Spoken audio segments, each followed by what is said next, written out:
घंटा बोलो तो ही कुछ क्या बोलेंगे। श्री गोविंद सिंह डोटासरा 15 मिनट। माननीय अध्यक्ष महोदय,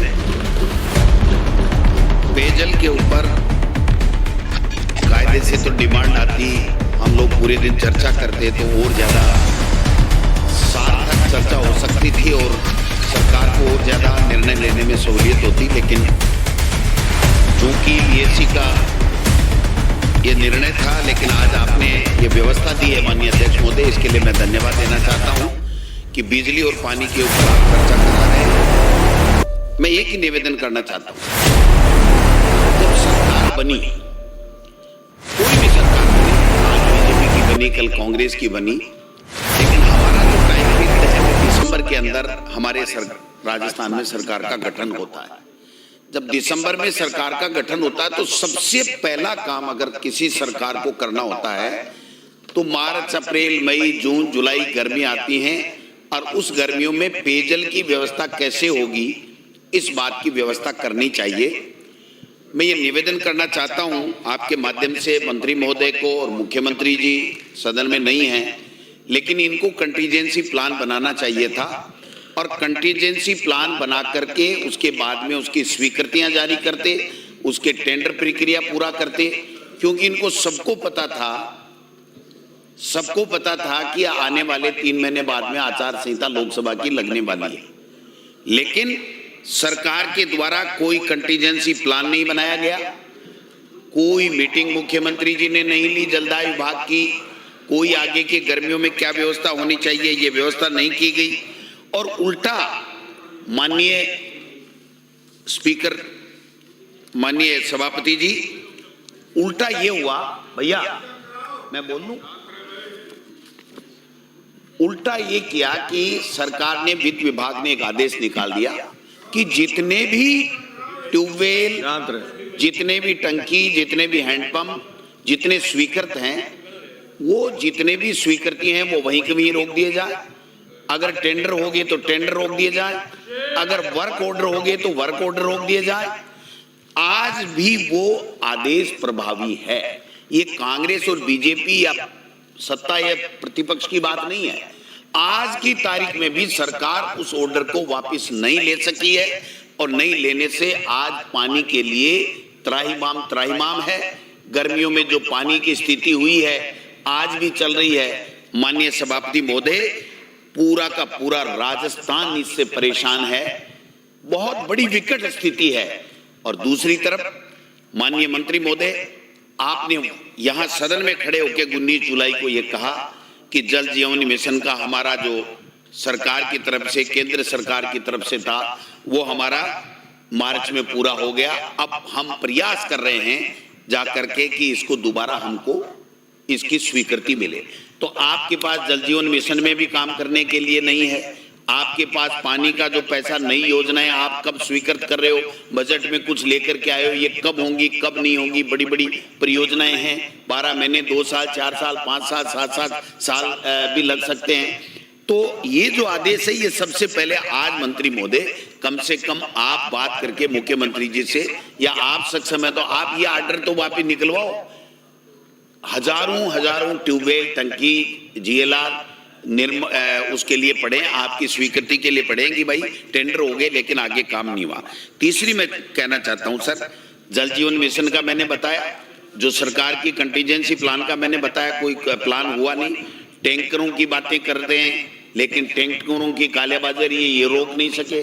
पानी के कारण से अलवर में जो एक व्यक्ति ने आत्महत्या कर ली, वो भी आपके सबके सामने है। हमारे सांगानेर से माननीय मुख्यमंत्री जी आ रहे हैं, वहां पानी की क्या स्थिति आप देखिए, खोगोरियान में क्या स्थिति है वो देखिए। हर जिले में, हर प्रदेश के हर कोने में पानी की बड़ी विकट स्थिति है। 2 चीज और मैं कहना चाहता हूं, क्योंकि समय थोड़ा सीमित है और मैं इसमें राजनीति नहीं करना चाहता, कायदे की बात करना चाहता हूं। मेरा ये निवेदन है कि एक तो यमुना जल समझौता से आप पानी लाने की बात कर रहे हैं। माननीय सभापति महोदय, मैं मंत्री महोदय को बताना चाहता हूं, सदन को बताना चाहता हूं कि ये यमुना समझौता आज नहीं हुआ, 1994 में यमुना जल समझौता हुआ, और यमुना जल समझौता 94 से लेकर के उसके बाद में जब नहीं हुआ तो हमारे एक यशवर्धन सिंह जो हमारी पार्टी का मेंबर है, आज की तारीख में प्रवक्ता है, उसने हाई कोर्ट गया और हाई कोर्ट से लड़ते लड़ते हाई कोर्ट ने कहा कि आप इसकी डीपीआर 2018-19 में का डीपीआर बनाइए। डीपीआर बनी, 31,000 करोड़ की योजना बनी, हमने वहां पर भेजी, आपकी सरकार ने, केंद्र की सरकार में थी, आपने उसको पास नहीं किया क्योंकि आपको हरियाणा चाहिए था, राजस्थान नहीं चाहिए था। राजस्थान में कांग्रेस की सरकार थी, इसलिए वो माइलेज हमको मिल जाता। कोई बात नहीं, आपने नहीं की। और उसके बाद में जब ये आपकी सरकार आई, जो आप कहते हो डबल इंजन की सरकार, उस डबल इंजन की सरकार ने हमारे राजस्थान के हितों को केंद्र के दबाव में हरियाणा के गिरवी रख दिया। और गिरवी इसलिए रख दिया कि जो 12,000 क्यूसेक पानी हमको मिलना चाहिए था, आप 575 MCM के अंदर समझौता करके आगे पूरे एक स्पीकर का नाम जोड़ दिया। नाम जोड़ने से क्या हुआ? आपका जो नया MOU है, वो MOU मेरे पास में आ चुका है, आपने तो पेश नहीं किया, लेकिन मैंने कहीं से कहीं कबाड़ दिया। उसमें ये लिखा हुआ है कि आप केवल और केवल जुलाई 2 अक्टूबर up to 577 MCM for drinking water supply. वो भी कब? जब 24,000 क्यूसेक पानी फुल हरियाणा ले लेगा उसके बाद में। और हरियाणा पहले वहां पर बांध बनाएगा, अपना काम करेगा।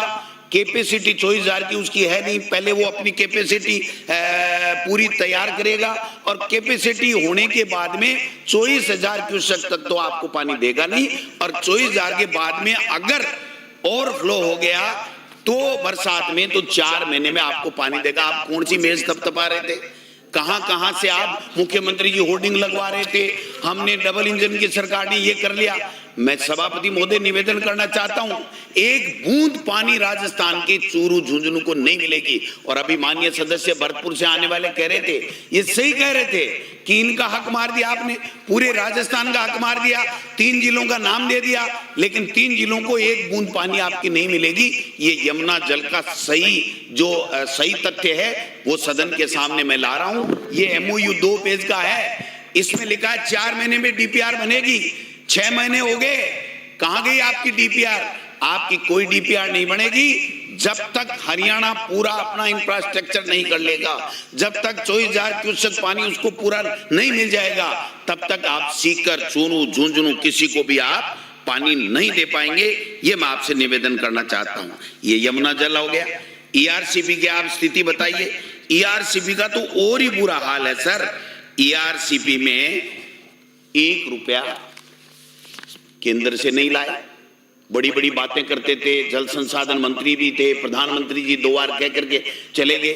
जो हमारी सरकार के समय 9,600 करोड़ रुपए के जो टेंडर थे, वो हम टेंडर पूरे प्रक्रिया नहीं कर पाए थे, वर्क ऑर्डर नहीं दे पाए। आपने इसमें बजट में डाल करके उसकी बात कर दी, लेकिन आपने ERCP में भी हमारे राजस्थान के हितों को गिरवी मध्य प्रदेश की रख करके आए हो। ज्यादा बड़ी बात करने की आवश्यकता नहीं है। वो मैं इसलिए कह रहा हूं कि माननीय सभापति महोदय, 3,921 MCM पानी हमको मिलना चाहिए था। आज हम जो समझौता करके आए हैं, वो 1775 के ऊपर 45% पानी मिलेगा। और एक बात से समझने की आवश्यकता है कि जब राजस्थान में वसुंधरा राजे जी ने जो DPR बनाई, उसके ऊपर काम करने लगे तो मध्य प्रदेश चला गया सुप्रीम कोर्ट, और सुप्रीम कोर्ट चला गया तो मध्य प्रदेश हम लोग वो पानी ले नहीं पाए। तो चूंकि यहाँ राजस्थान में कांग्रेस की सरकार थी, इसलिए आपने काम केंद्र ने अनुमति दी नहीं। उल्टा हमको हमारे बजट से, स्टेट के बजट से हम काम कर रहे थे, तो केंद्र के मंत्री ने और अधिकारियों ने यहाँ रोका कि आप कोई काम नहीं करोगे, अगर आप काम करोगे तो आपके खिलाफ कार्रवाई की जाएगी। और यहाँ मुख्यमंत्री मध्य प्रदेश आए, हमारे राजस्थान के मुख्यमंत्री को ले गए। चूंकि मुख्यमंत्री जी, मैं उनके आरोप नहीं लगाता, लेकिन बहुत सीधे हैं, उनको कुछ भी पता नहीं है, ABCD पता नहीं है, पहली बार MLA बने हैं। मैं ये निवेदन करना चाहता हूँ, वो जानते नहीं, वो नहीं, ये एक्सपेंस किया जाए नहीं, वो सब जानते हैं। चलो बैठ जाओ, बीच में नहीं। जो ये ये जो कहें वो अक्सबंद कर दो साहब, ये जो कहें अक्सबंद कर दो। क्या क्या करा रहे हो? मुख्यमंत्री जी जानते नहीं, यही तो आपने कहा ABCD बहुत कुछ जानते हैं मुख्यमंत्री जी। लेकिन केंद्र के दबाव में वहां पर मध्य प्रदेश से समझौता ईआरसीपी पे करके आए और उस समझौते की कॉपी मध्य प्रदेश ने सुप्रीम कोर्ट में पेश की है कि अब हमारा काम बन गया, अब हमें सुप्रीम कोर्ट के दखल की और स्टे की आवश्यकता नहीं है। तो मध्य प्रदेश को फायदा हुआ या राजस्थान को फायदा हुआ? अरे मध्य प्रदेश ने सुप्रीम कोर्ट से स्टे ले रखा है और मध्य प्रदेश हमारे समझौते को, हमारे मुख्यमंत्री और मध्य प्रदेश के मुख्यमंत्री के समझौते को ले जाकर के वहां पेश कर रहा है कि हमारा काम हो गया, अब हमें आवश्यकता नहीं है। इसका मायना क्या हुआ?